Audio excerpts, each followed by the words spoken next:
Jesus. Pai, nós te glorificamos. Seu amor nos alcançou, seu amor incalculável, seu amor extraordinário. E o Senhor nos ensinou que de fato é o amor. Sem palavras, com atitudes, se entregando por nós na cruz do Calvário. Ao teu nome damos glórias por isso e agradecemos por tamanho amor. Obrigado, Jesus. Obrigado, Jesus. Aplauda o Senhor, celebre ao Rei. Glória a Deus. Boa noite, irmãos. Pai seja com todos, amém? Vamos à palavra, Marcos capítulo 9.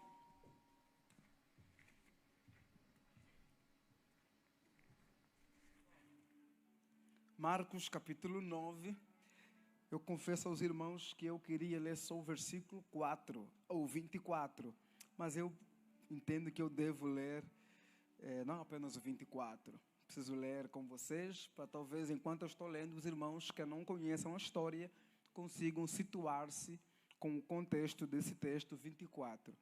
Vamos ler a partir do versículo 14, então. E quando se aproximou dos discípulos, viu ao redor deles grande multidão e alguns escribas que disputavam com eles. E logo toda a multidão, vendo-o, ficou espantada e correndo para ele, o saudaram. E perguntou aos escribas: quem é que discute? Que discutes com eles? E um da multidão respondendo disse: Mestre, trouxe-te o meu filho que tem um espírito mudo, e este onde quer que o apanha, despedaça-o, e ele espuma, e arranja os dentes, e vai-se secando. E eu disse aos teus discípulos que o expulsassem, e não puderam. E ele respondendo disse-lhes: ó geração incrédula, até quando estarei convosco? Até quando vos sofrerei ainda? Traze-mo. E trouxeram-lhe. E quando ele o viu, logo o espírito agitou com violência e, caindo endemoniado por terra, revolvia-se espumando. E perguntou ao pai dele: quanto tempo há que lhe sucede isto? E ele disse-lhe: desde a infância. Muitas vezes o tem lançado no fogo e na água para o destruir. Mas se tu podes fazer alguma coisa, tem compaixão de nós e ajuda-nos. E Jesus disse-lhe: se tu podes crer, tudo é possível àquele que crê. E logo o pai do menino, clamando com lágrimas, disse: eu creio, ajuda a minha incredulidade. Esse texto é maravilhoso. E Jesus, vendo que a multidão concorria, repreendeu o espírito imundo, dizendo-lhe: espírito mudo e surdo, eu te ordeno, sai dele e não entres mais nele. Glória a Deus. Marcos é o livro que é a fonte dos outros 3 evangelhos. Tanto Marcos, Lucas, Mateus e João. Quando foram escritos, Marcos já estava escrito. Por isso é que os textos que não encontramos, por exemplo, em Marcos, que tem nos demais evangelhos, são textos que talvez foram extraídos de uma fonte conhecida como fonte Q. E Marcos vai trabalhar Jesus a partir das suas obras. Muitas vezes nós pensamos em Marcos como o livro em que Jesus é o servo de Deus. Mas é muito restritivo pensar em Marcos apenas a partir de Jesus como servo, porque ele apresenta variedades de aspectos a respeito da vida e dos ensinos do Mestre. E no capítulo 9 deste livro, que começa com Jesus indo para o Monte da Transfiguração, ou o Monte Tabor, quando nós lemos Marcos, por exemplo, ele só diz que Jesus vai para o monte.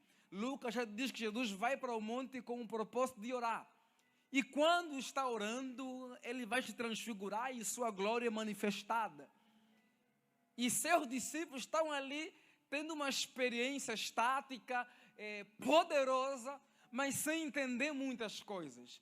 E alguns biblistas vão trabalhar o conceito de a espiritualidade do monte, a espiritualidade do vale e a espiritualidade de Jesus.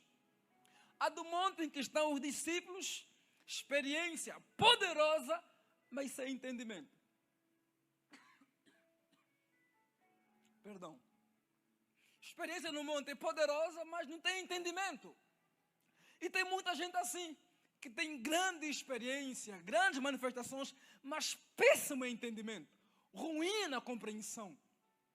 E João, Tiago e Pedro viveram isso. Experiência poderosa, mas queriam ficar no monte. Porque não entenderam que a missão de Jesus tem que ser continuada. E tem gente que tudo que tem é experiência, sem entendimento. Só que no outro lado, enquanto Cristo está no monte, debaixo do monte ficaram 9 dos seus discípulos. Que vai chegar um homem que tem seu filho muito doente e pede a eles que orem pelo menino e o curem. E eles não conseguem. E eles ficam então ali discutindo com os escribas, que é muito provável era sobre isso. Os escribas tentando usar aquele fracasso da não cura daquele menino para difamar o nome dos discípulos e também o ministério de Cristo. Na espiritualidade do vale, tem as discussões sem poder. Eles discutem, eles argumentam, eles falam, mas não tem poder, mas não tem virtude. E a gente vive, a igreja brasileira e no mundo, muitas vezes, sob esses extremos. O extremo do monte em que tem experiência, o poder, tem todo o mover, todo aquele fervo, mas não tem entendimento. E a experiência daqueles que estão ali, que têm entendimento, discutem bem, conversam bem, mas não têm poder. Não tem graça de Jesus para orar por pessoas. Mas também tem a espiritualidade de Jesus, que desce do monte, cheio de poder e também com entendimento. Esse é o caminho. Poder e entendimento. Conhecimento e unção. O equilíbrio é fundamental. Jesus desce. E quando Jesus desce, ele percebe que tem aquele alvoroço. E então ele pergunta o que está acontecendo. Algumas versões da Escritura dizem que Jesus se referiu aos escribas. Outras dizem que ele se referiu aos discípulos. E outras dizem que ele se referiu apenas. Ou diz que ele se dirigiu a alguém e perguntou o que estava a acontecer, sem mencionar se eram os discípulos ou os escribas. Como nós temos esse pequeno embate aqui, a lógica é pensarmos que a mais correta tradução é aquela que diz que Jesus se referiu a eles, sem mencionar a quem. Quando ele pergunta o que estava a acontecer, o pai do menino, que está desesperado, porque os discípulos não conseguiram curar seu filho, expõe seu problema e diz: olha, meu filho está aqui, e eu o trouxe para os teus discípulos curarem ele. Mas eles, infelizmente, não puderam curá-lo. Faça alguma coisa. E Jesus olha para ele e diz: oh geração, oh povo, gente incrédula. Às vezes podemos pensar que essa expressão gente incrédula se refere ao pai. Não só ao pai, é a todos que estavam ali. Aos discípulos que não conseguiram expulsar, aos escribas que queriam discutir, ao pai que está ali capengando e à multidão que era curiosa. Jesus fala: até quando eu vou ter que estar aqui para suportar vocês? E a expressão de Jesus no grego demonstra que ele ficou irado, quase que intolerante com a situação do coração daqueles homens. E ele pergunta: há quanto tempo ele sofre disso? Desde a infância, faz muitos anos. Esse demônio segura ele, o joga no fogo, o joga na água. E ele às vezes quase que está morrendo, ao ponto de secá-lo, quase que morrendo. E diz a palavra que ele diz: olha, se tu puderes fazer alguma coisa, por favor, tenha compaixão de nós, nos ajuda.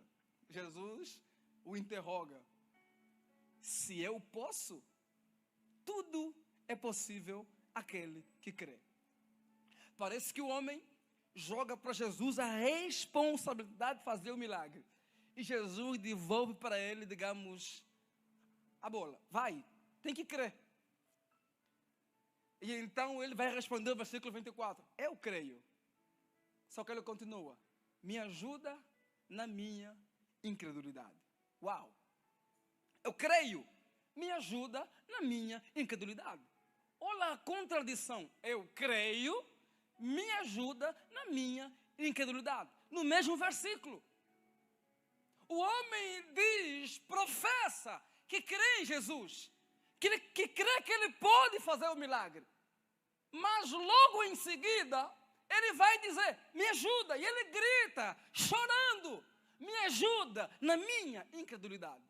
A pergunta que não se cala é, ele cria ou não cria? Se ele não cria, por que disse que cria? E se ele cria, por que pede que Jesus o ajude na sua incredulidade? Aqui entra a minha mensagem, meu tema. Fé imperfeita. A fé, ela está sempre muito relacionada à convicção, à certeza, à firmeza. E quando a gente olha para a Escritura, é comum. Se lê Hebreus 11, você vai encontrar o relato de homens de fé, homens com firmeza.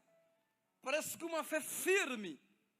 Mas quando você lê esse texto, e você olha para outros textos, e olha para a jornada de fé, já que estamos na jornada de fé, a gente percebe que, embora a fé fale de firmeza e convicções, ela também convive com dúvidas.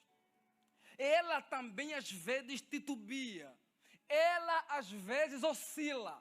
Embora a fé está relacionada à convicção, à firmeza, à certeza, a estarmos firmes que Deus vai fazer, que Deus pode fazer, algumas vezes ao longo da jornada, a nossa fé ela pode oscilar, ela pode titubear.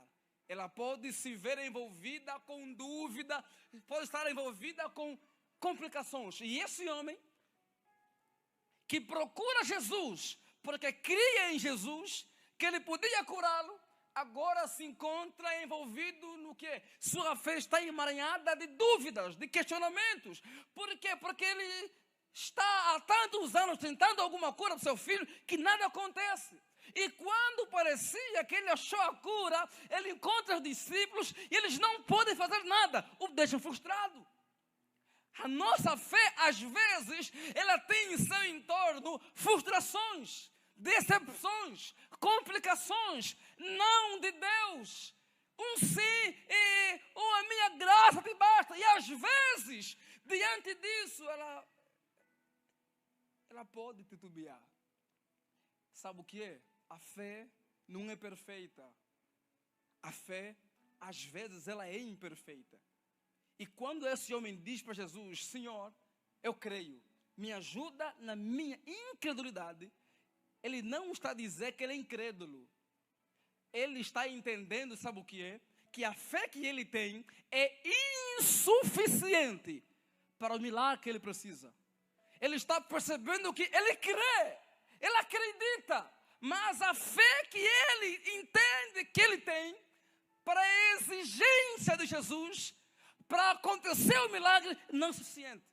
Agora imagina o desespero de um pai que está há anos vendo o seu filho sofrer no fogo, na água, quase que morrendo, vivendo mudo, porque o demônio o impede de falar, vendo seu filho padecer quase que toda a vida. E ele vai ao encontro de Cristo, expectante do milagre. E quando chega perto de Cristo, Jesus diz, oh, seus incrédulos, mostrando o que é que eu quero fé de você. Só que ele diz, puxa vida, eu creio, mas acho que não chega essa fé aqui. É pouco. Ele percebe que a fé dele é pobre. Às vezes, nós estamos em situações que a nossa fé é quase que pobre, é defeituosa, é imperfeita, não é suficiente, não basta. Você olha para si e diz, eu não consigo responder à altura daquilo que estão me exigindo. A situação está tão elevada que eu olho para mim e eu percebo que não tem como. Eu não consigo crer nesse nível. Eu não estou conseguindo crer nesta dimensão que está sendo exigida para este problema. E então o homem percebe, sabe o que? Eu creio, mas a minha fé é pobre. Eu creio, mas a minha fé é deficiente. Eu creio, mas a minha fé é insuficiente. Eu creio, mas a minha fé não basta. E ele grita, me ajuda na minha incredulidade. O que é isso? Me ajuda na minha fé insuficiente. Me ajuda na minha fé pobre. E é interessante. Jesus faz o milagre com a fé pobre desse homem. Sabe por quê? Porque hoje eu não vim falar sobre a fé pobre. Eu vim falar sobre a riqueza da graça de Deus. Porque esse homem com uma fé pobre, insuficiente, que não corresponde à altura da exigência, ele vê seu filho sendo completamente restaurado. Sabe por quê? Porque tem momentos na jornada que não é sobre a minha fé que é potente. A fé, ela falha às vezes. A fé oscila às vezes. A fé, ela é imperfeita. A fé, às vezes, ela é pobre. Mas eu vim dizê-los, na jornada com Cristo, às vezes não é sobre a riqueza da minha fé, é sobre a riqueza da bondade, da misericórdia, da graça de Jesus Cristo de Nazaré. Aquele homem tem uma fé pobre, mas está diante de uma misericórdia e graça que é bondosa e poderosa. Sabe o que acontece? Até os grandes homens de fé às vezes se encontram em dúvidas. Lembra de João Batista? Batizou Jesus. Batizou muita gente. Disse, não é digno. Não. Quem tem de ser batizado sou eu, não você. Porque tu és o poderoso. Ele falou, ele é o Cordeiro de Deus. Em Lucas 7,19, ele está preso. E ele manda os discípulos deles irem até Jesus. Mas será que tu és mesmo o Messias? Ou temos que esperar outro? Ele batizou Jesus. Ele o chamou de Cordeiro de Deus. Ele é o maior dos profetas, segundo Cristo. E agora está lá na prisão, está com dúvida. O homem de fé que está com uma fé imperfeita. O homem poderoso, o homem de fé que se encontra no momento que parece que a fé dele não bastava. Eu vim dizê-lo, sabe o que é? Jesus não responde dizendo, mas o João, que isso, que fraco. Não. Eles digam para o João que os mortos ressuscitam, os coxos andam, os cegos, sabe o que é isso? Não é às vezes sobre o quanto eu estou oscilando, é sobre a bondade do Senhor. Nesta jornada, confie na graça de Jesus. Quando a nossa resposta não é suficiente, Ele atende o nosso clamor pela graça dEle, pela bondade dEle, pela misericórdia dEle. Eu vim dizendo, confie na graça de Jesus. Confie na bondade de Jesus. Porque às vezes a gente cobra de nós o que Jesus está cobrando. Porque Jesus cobra do nosso fé. Se eu posso, se tu podes crer. Ele diz, eu posso, mas não é suficiente. Ele fala, mas é sobre isso. Você vai sair daqui, sabe dizendo o quê? Foi a graça dele. Não é que eu sou tão bom para crer. Ele é gracioso. Ele é bondoso. Ele é misericordioso. Ele é maravilhoso. Ele é extraordinário. Neste final do ano, eu vim dizê-los esta noite. Quem sabe o ano foi o ano em que nos colocou em situações complexas, em que a nossa fé não conseguiu responder à altura. Jesus está aqui dizendo, a minha graça te basta. A minha graça é com você. Eu posso fazer este milagre. Não é porque você creu tão poderosamente, é porque a minha graça está aqui e alcança você. A palavra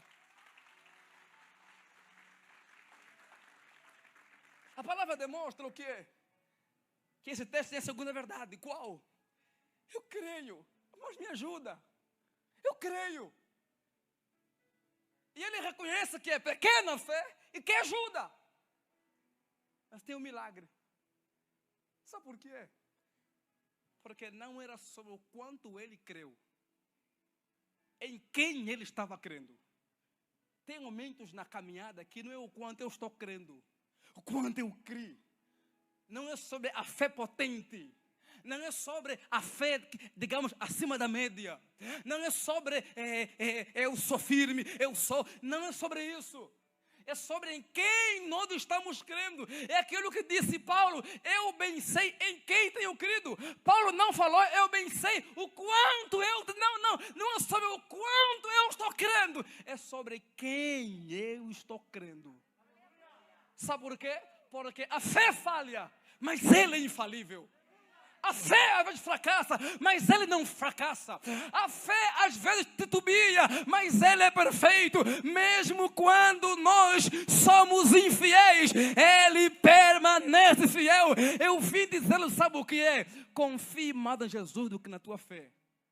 Porque a tua fé às vezes pode falar, sabe, eu não estou querendo tudo isso. Só que não é eu querer tudo isso. A pergunta é, em quem você está crendo? Aquele homem, se tivesse que dizer, quanto é que você crê? Eu creio. Mas como é que ele experimentou o milagre? Por causa de quem ele estava crendo. Eu vim dizer-lhe, ei, em vez de confiar na força, no poder da tua fé, confie em Jesus.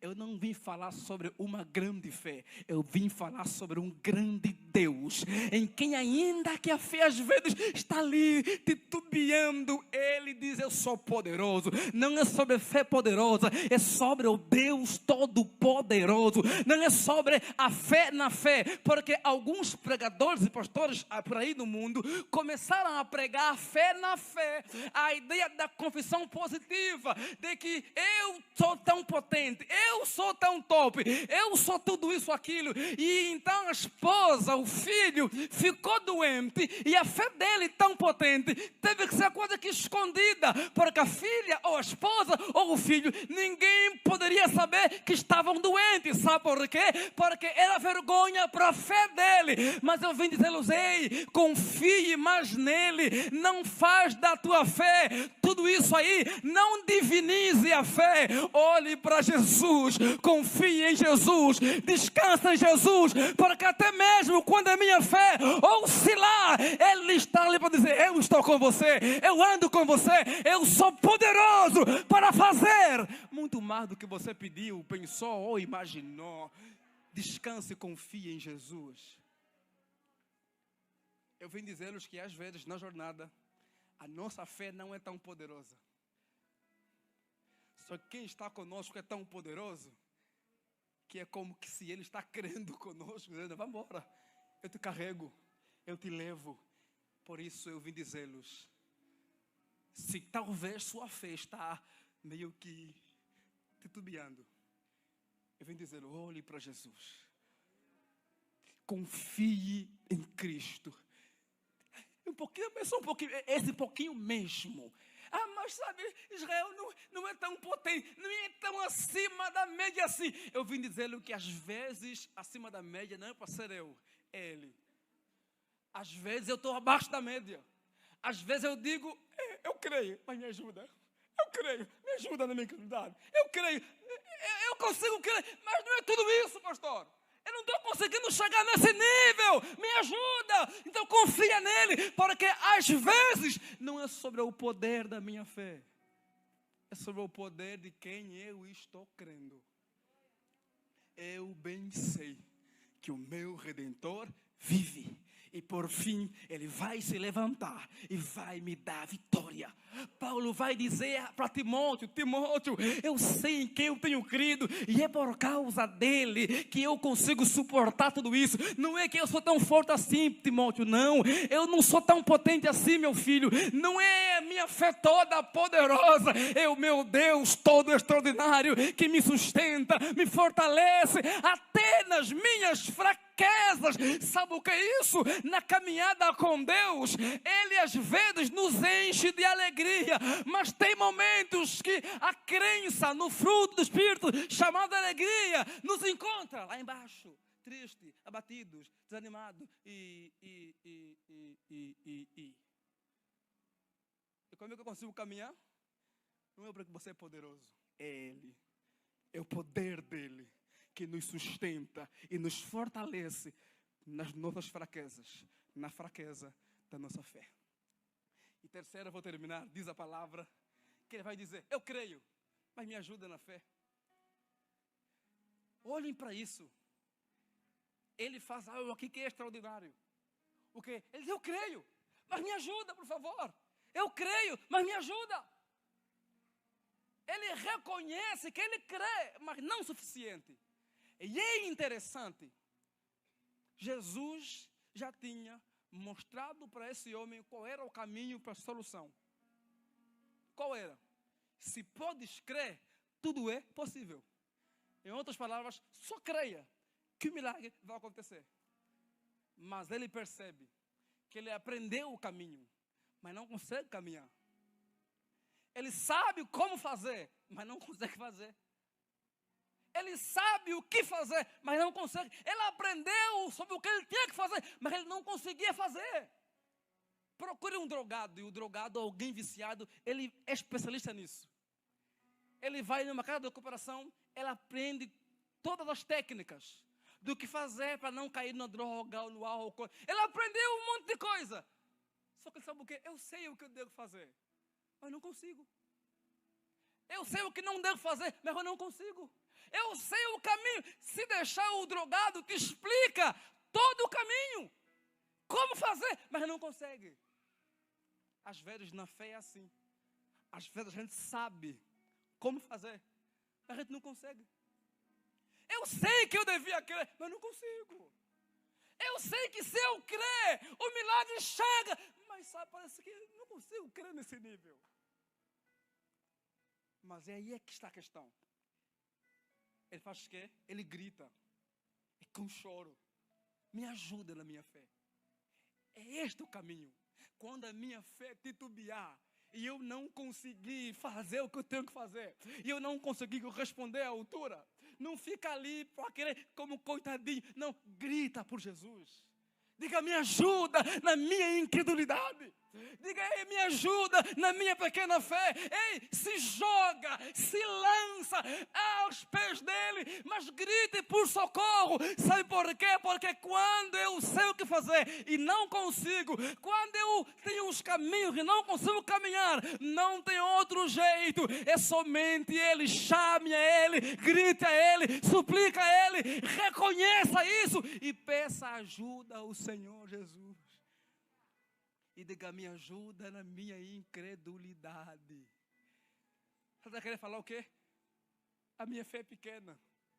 Eu preciso crescer mais nela. Me ajuda a crescer nela. Me ajuda. Ei, ninguém chega enquanto aqui estivermos no nível de fé pleno. Vamos titubear. Por isso é que é de fé em fé. De glória em glória. É crescimento. E esse é o caminho. O caminho é o quê? É clamar por Jesus. O caminho é pedir por socorro. O caminho é pedir ajuda. O caminho é se expor ao mestre e dizer, mestre, eu não consigo. Não tenha dificuldade de se jogar no chão, se quebrantar, se humilhar, chorar, grite, mas não hesite, não se fecha. Não queira que os outros tenham pena de você. Se exponha ao mestre e diga, mestre, eu tenho fé, mas é muito pequena. Me ajuda. Me ajuda, me ajuda. É como diz o salmista: elevo os meus olhos para os montes. De onde virá o meu socorro? O meu socorro vem do Senhor, que fez os céus e a terra. O homem grita e os discípulos perguntam para ele: ó Senhor, por que não conseguimos expulsar os demônios? E ele respondeu: porque faltou oração. Que a nossa fé, que às vezes é imperfeita, não nos leve longe dele, mas nos coloca aos pés dele, reconhecendo a nossa debilidade, pedindo socorro e seguindo como ele quer. E qual é o caminho para reconstruir? Qual é o caminho para melhorar e crescer na fé? Jesus diz para eles: castas de demônios só saem, algumas delas com oração. Não era oração de exorcismo, era oração contínua, de vida, de caminhada, de espiritualidade. Fortalecer a nossa fé é depender dele, se jogar aos pés dele e clamar por ele em oração, na palavra, em jejum, na caminhada com o Senhor. Eu vim desafiá-los esta noite a vivermos de fé em fé, de glória em glória. Mas quando perceber que está titubeando, se lança aos pés de Jesus e diga: eu creio, e me ajuda na minha incredulidade. Eu creio e me ajuda na minha pequena fé. Me ajuda a crescer na fé, de glória em glória, de fé em fé. Diante de uma fé imperfeita, temos um Deus que é perfeito. E Ele está ali para nos socorrer quando precisamos. Deus abençoe em nome de Jesus.